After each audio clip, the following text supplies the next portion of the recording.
think when I first moved to New York, it was in the early 70s, and I was a sculptor working, and I became aware of graffiti because already in 1973, there were fully realized pieces on the trains. It wasn't just tagging and that sort of thing. There was, they'd actually started doing pieces.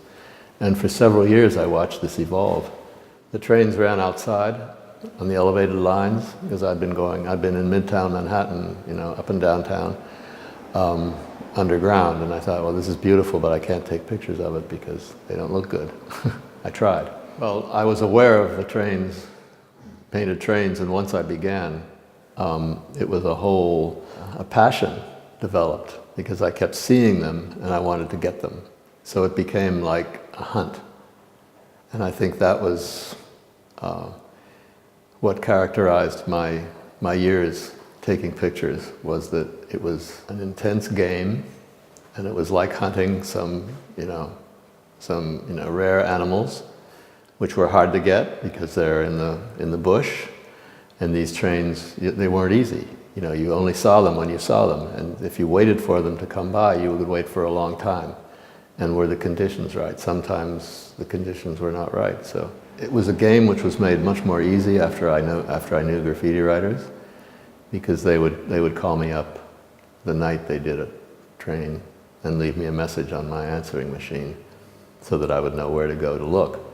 But even then I might not get it because the trains were running and I had to go to a particular spot and wait for them. And sometimes you would see them go by and they would go all the way, as I was in the Bronx taking pictures, they would go all the way to Brooklyn, and then I'd have to wait. They'd go all the way back up to the end of the line in the Bronx, and then maybe they would come back and I would get it.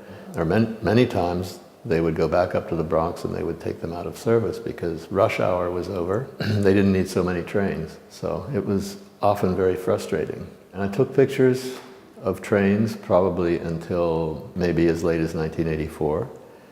I think by 1983 I was fed up because there were two reasons why I stopped. One was Cap and other crazy, bitter, angry writers were crossing everything out, even when they were fresh, when they were brand new.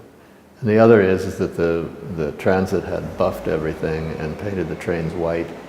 A lot of writers stopped writing because of the graffiti wars, because they put in a lot of energy and time and everything to actually paint a burner or a whole car, and to have it destroyed in just a couple of days was, too disappointing. My story about coming to Paris, taking pictures of graffiti in Paris, began when Jim Prigoff and I were working on a book about the diffusion of the graffiti subculture around the world. Paris would be a good place to come. Was meeting Bando in New York, because he was a binational guy. He lived in Paris part of the time, and I think his father lived in New York. And yeah, well, when Jim Prigoff and I were making a book, which turned out to be spray can art. In 2002, I had an exhibit in New York with Sharp. I met Willem Speerstra because Sharp knew him because he had lived in Paris. And in 2003, Willem invited me to show at the Speerstra Gallery. And then a couple of years later, I again showed at the Speerstra Gallery. I showed the burners, and we made a catalog called Burners, which was a very beautiful catalog.